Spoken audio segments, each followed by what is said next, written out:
Welcome to the Bliss Out Queen podcast for the spiritually curious who are committed to revolutionizing their life and the world. Through this podcast, you will learn how to evolve your life and intentionally create from a grounded and soul-aligned place.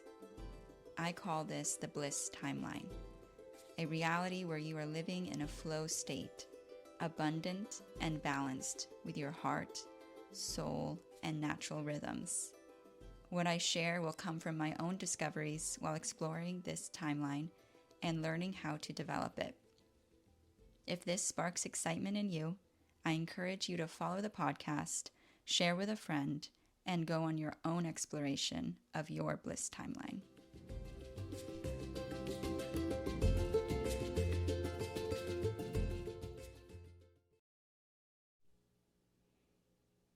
Good morning, everyone. So today I'm going to be sharing about something that clicked in me when I was watching a video on YouTube by my favorite tarot reader and psychic, Astro Poppy. I highly recommend. And it was a video about karmic cycles coming to completion.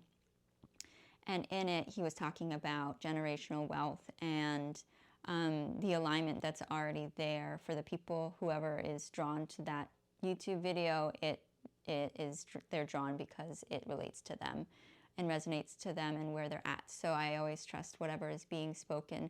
Also felt very resonant for me, and what I've been sharing about in the last audio, I shared about how I feel it's in my alignment to be like what I truly desire in my heart, and that feels good, is living a life of generational wealth, as if it's already existing in my life, like that experience, where I don't necessarily have to work for the wealth, but it's just aligned for me, and that experience of living a wealthy life with ease and bliss and joy, and being able to go through spaces that I used to think were or were told to me that were not accessible to me based on where I came from and my upbringing. So coming back to generational wealth, I actually had this aha moment come to me. And it was, like when people talk about it, first of all, it's like a new word that's coming up, and I don't even know like the true definition of what that means. I just know what my perception of what that means could look like.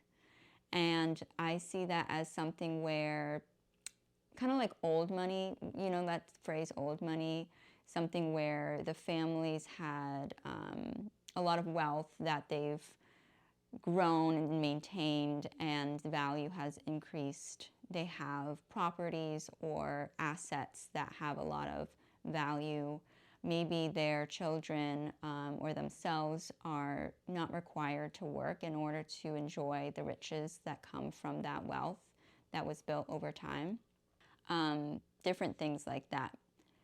But what I realized is that is one type of generational wealth that can be experienced. And I have access to that level of physical, like monetary value in my life simply by my, belief system. And what I know is true within me. Like, it's a knowing. It doesn't have to be physically shown to me. It's like an inner worthiness and an inner knowing of my value, and not even value, just like the treasure that is me. And also the treasure that is me, I've gotten to this place to be able to actually feel it and know it in a deeper and deeper way because of alchemizing the past traumas, the limiting beliefs that have been passed down, the lived experiences of my family just a few generations ago, and even deeper, the connections with my ancestors and my own past lives. All of those experiences, maybe there's some pains or some traumas or some limitations that I'm alchemizing, and I'm turning them into what they are, which is gold. And that is the wealth that is available to me, that is from my own generations, my own family lineage. Maybe there wasn't like the traditional visual experience of the wealth, but the wealth is there based on how present day in this body I'm able to utilize what I'm given and turn it into what it is, which is gold. And beyond that, the other layer of how I feel generational wealth already exists in my lived experience is the connection I have to the spiritual, the shamanic, and the deeper wisdom that is carried through my bloodline on all sides and through my own soul about magic, about creation, about the earth, and connection with the spirit, and the like riches that come from that. Because that self-liberation, for me, that is very similar to like the experience of self-liberation. Being in your own self-sovereign power is something that, you know, our ancestors or whoever might be listening to this, maybe there's stories that you have yet to hear about, but there are family members in your lineage that have experienced having this knowing, this power, or this like independence from whoever is trying to oppress them, and then they have been harmed or experienced violence or something to try to oppress that inner power, that inner gold that they have, or if they're working with magic or spirituality or shamanism or any of those things. Maybe a society has tried to tear it down because they're scared of the power that it has.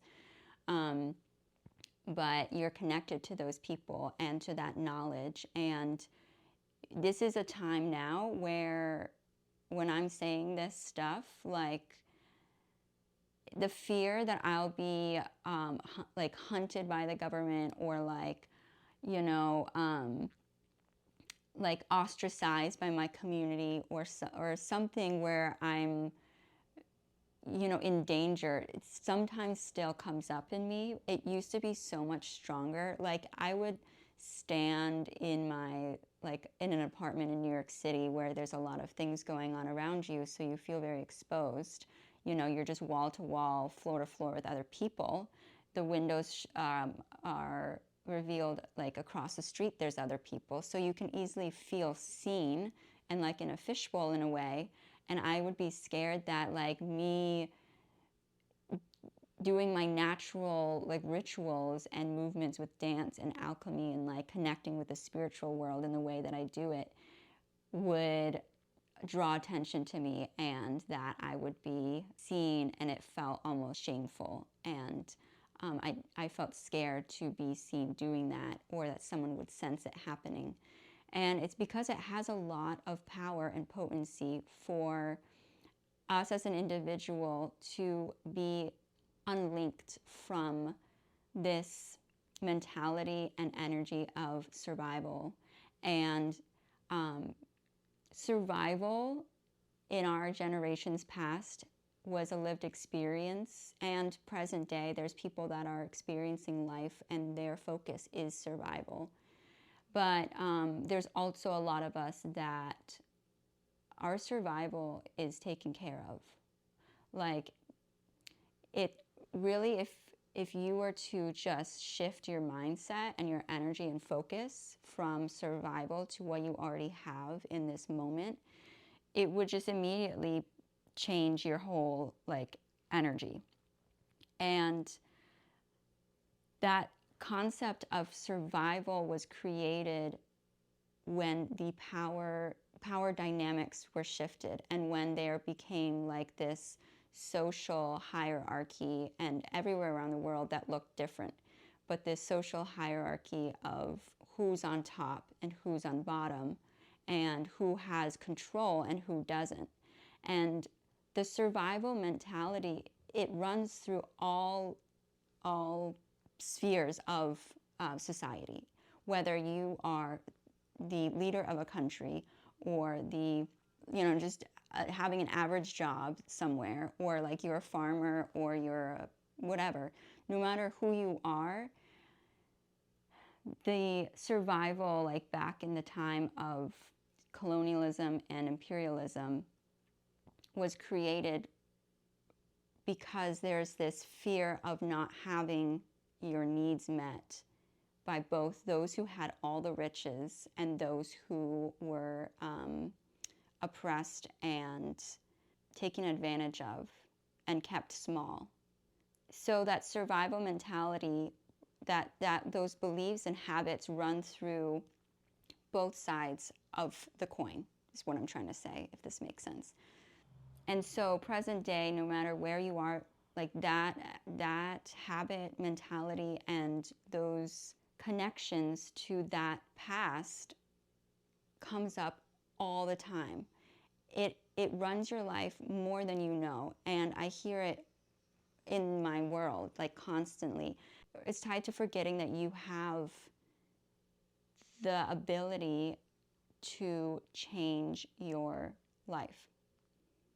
No matter where you come from, no matter what challenges you might be facing, you have the capacity to completely transform and align your life to the one that feels really good and aligned with your heart, your soul, your spirit, and your body, and how you're existing on this earth now.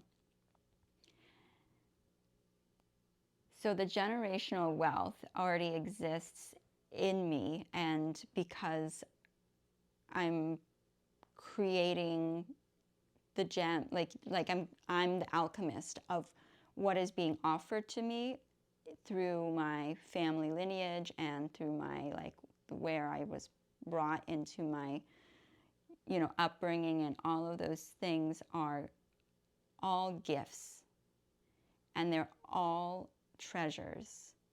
And I do believe, like, wealth consciousness at a high level might not even exist with people who have millions of dollars, because if you don't have that wealth consciousness in your being and your knowing, and you're not, like, grounded and certain in who you are and your like your power to be self-sovereign and to choose how you feel, like choose what you're going to engage with and what you're not, like, there can be a survival mentality and energy even if you have $1 million in your bank account.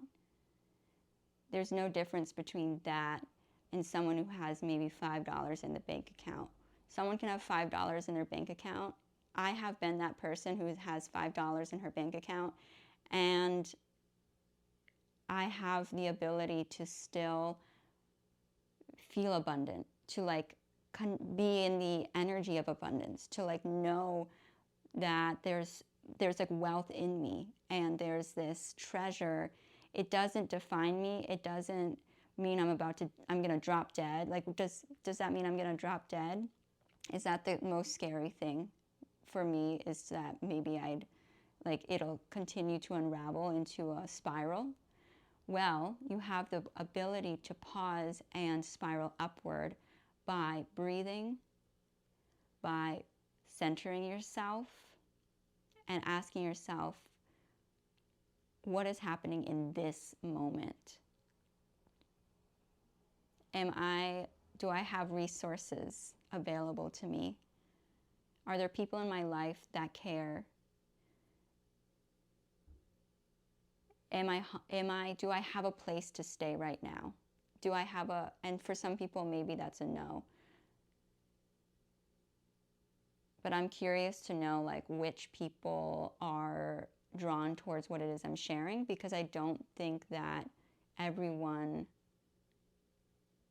will resonate with what it is I'm sharing and find this podcast, unless they're in a place where they're already at a level where they trust that their needs are met and they are being met. And needs are very basic. Like, needs are, okay, I need a place to sleep, I need food, shelter, water, some companionship. A lot of the times my companionship is a tree, and I love my tree friends. Companionship comes in many forms, and the most special companionship you can learn to experience and value is the one with yourself.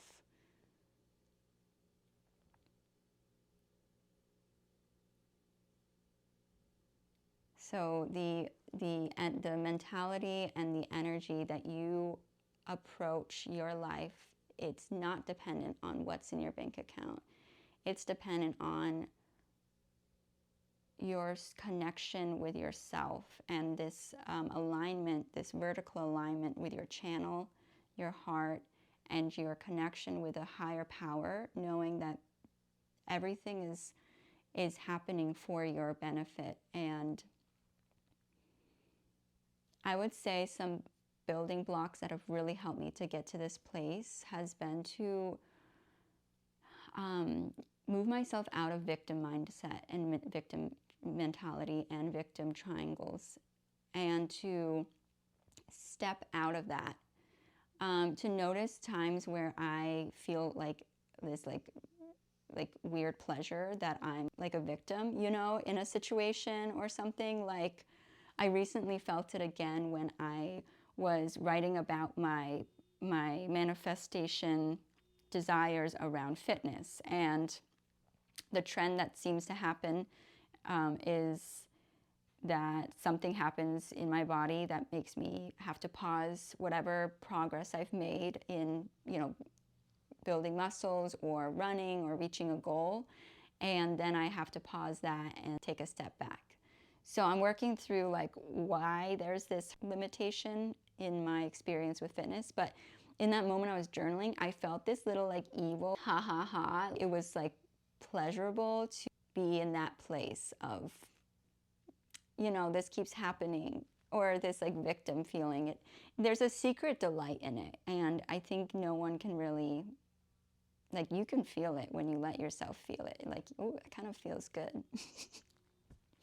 So working through some of those energies, being really honest with how you truly feel about something and your full spectrum of feelings, instead of trying to just feel the good ones, like feel what the low feels are as well. And feeling them is going to be a way to better understand yourself and to let yourself really sit with the fullness of who you are.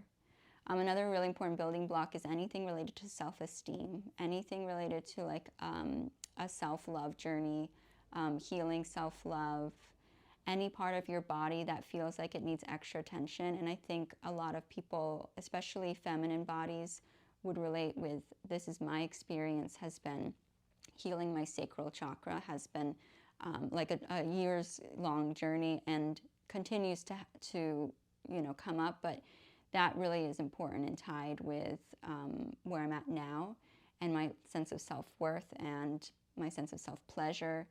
And let's see, codependency. That's another one.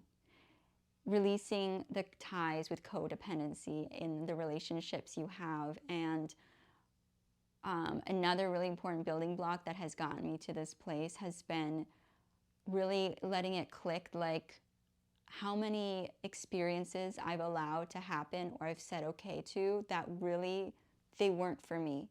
And I like settled for less. And I allowed in interactions, like repetitive interactions that were just like a no. They were just a no. And there's this phrase that people say that I don't know if it's coined by this person, but I heard it from Serena Kerrigan. She says, if it's not a fuck yes, it's a no. And for a while I was like, yeah, but like not everything can be a fuck yes, you know? Like if I lived my life based on that, like I wouldn't do, like there would be very little things happening in my life. But I think there's still actually importance in that. And I'm starting to realize that maybe I've just gotten so used to like, yeah, saying yes to things that are like meh. And the more I say no when it's a meh and yes when it's a full body, soul aligned yes, the more space there is for those types of yeses to come in. The soul aligned, the heart, the body, the like, this feels good type of yes. And so I'm excited to see how my life continues to unfold as I'm really particular and focused on where my energy is going, what I'm engaging with, and continuing to learn how to navigate my external world while my internal is totally different. And I'm excited to see my external world completely shapeshift and catch up to what's going on inside me and the energy within me. And the last thing I want to share about how I've gotten to this place of this like inner treasure knowing and just completely change from, you know, what I was feeling before, and this connection with this like inner treasure feeling is the importance of daily practices that help you to be focused and centered and connected with yourself.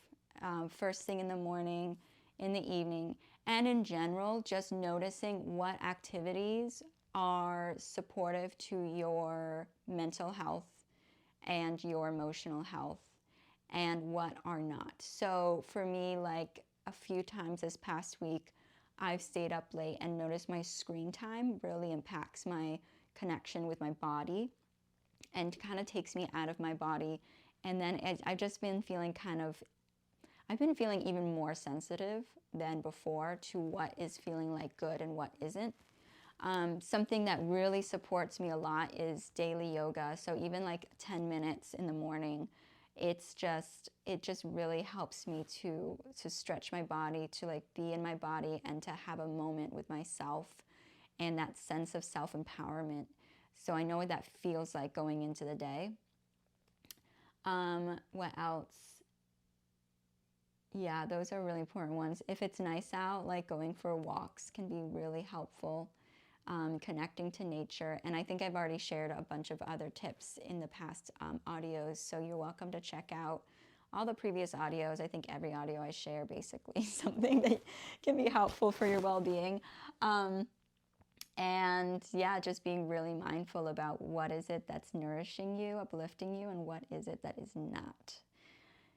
And you don't have to engage with everything. Like, yeah, I'm working through the feelings of guilt and knowing that like letting go of certain interactions will like, yeah, letting go of the guilt that, and this is something that was spoken about by this video on YouTube, feeling like you're leaving people behind. And that is definitely something I have felt. And I'm excited to remember my worth, know what I deserve, and trust that everyone has that capacity, and everyone does have the tools and the resources and the ability to change their life and to make a change. I'm not leaving anyone behind. Everyone's welcome to join me on this journey and on this complete transformation. But yeah, I'm letting go of feeling like I have to be responsible for others and making sure that they are elevating and transforming their life so that they can, I don't know, I totally lost train of thoughts. But yeah, I feel very empowered and had a lot of aha moments with that generational wealth thing, and I really am excited to share this. Thank you, Astro Poppy, for that YouTube video. It totally helped me. And yeah, now I'm gonna go reheat my breakfast. I felt like I had to stop everything and just like speak these aha moments out. I think it's important to share a lot of the things I am sharing. It's like in the moment downloads. So it's not necessarily like integrated into wisdom. So I am human and learning and growing and evolving, and I just think it's important to remember that no one is perfect, and we're all needing the reminders to these things. I'm including myself. And sometimes what I share is coming from a higher place, but integrating that into the human experience, knowing that we also experience life with ego, it's a whole ball game. So like, be gentle on yourself and remember that you're human. So you're not just going to be able to continuously feel, divine and light and all these things all the time, because we do have contrasts in our experience of life.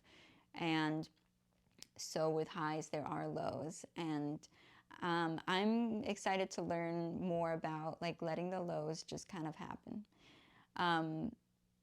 even more. And the tools of like daily support with yoga and walking and all those things just help for those lows to just happen and to not linger there. Let them go when it's time to let go. So one last thing I want to share before I sign off is something that came to me the other day, and it was like a channeled message, and it's about being on your path. Being on your path means being and declaring what you desire to support and nourish your creative flow. Then returning to it. Returning to that being. The energy of reaching, seeking, frantic panic. Slow down your body. Take some deep breaths. Allow it to come to you. Be in alignment with a higher self channel. Create for the sake of creation because it's bringing you joy. Act on inspiration for the sake of play and knowing it's that higher self-inspired action that is pulling in the physical reality you know you deserve and that you desire. It's co-creation with heart. The source of life and oneness resides in you, not outside of you.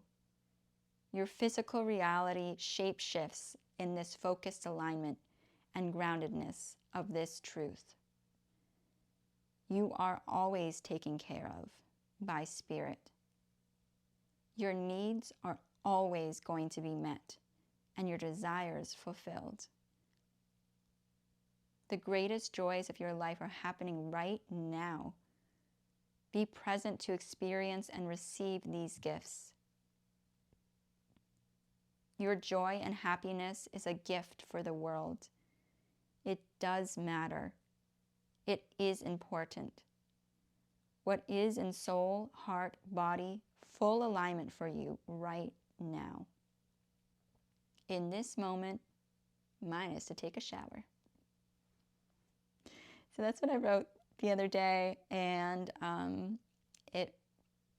think it encapsulates a lot of things I've already been sharing about. And I hope it helps you on your journey and wherever you're at. I hope you have a beautiful day and sending you so much radiance. Thank you so much for tuning in. I hope that was a lovely episode for you and you gained some sort of wisdom or aha moment or activation for your own journey and life. And if you'd like to connect further, you can go to my website, Erikajulia.com. It's ErikaJulia. And there you'll find also a blog where I share a lot of writings on similar topics. And also, if you feel really inspired by this episode, please leave a review and share it with a friend. And those two things would really help this podcast get to more people and more hearts and more ears, more minds, more bodies. So that would be really helpful. And I hope you have a wonderful rest of your day. Thank you so much for being here.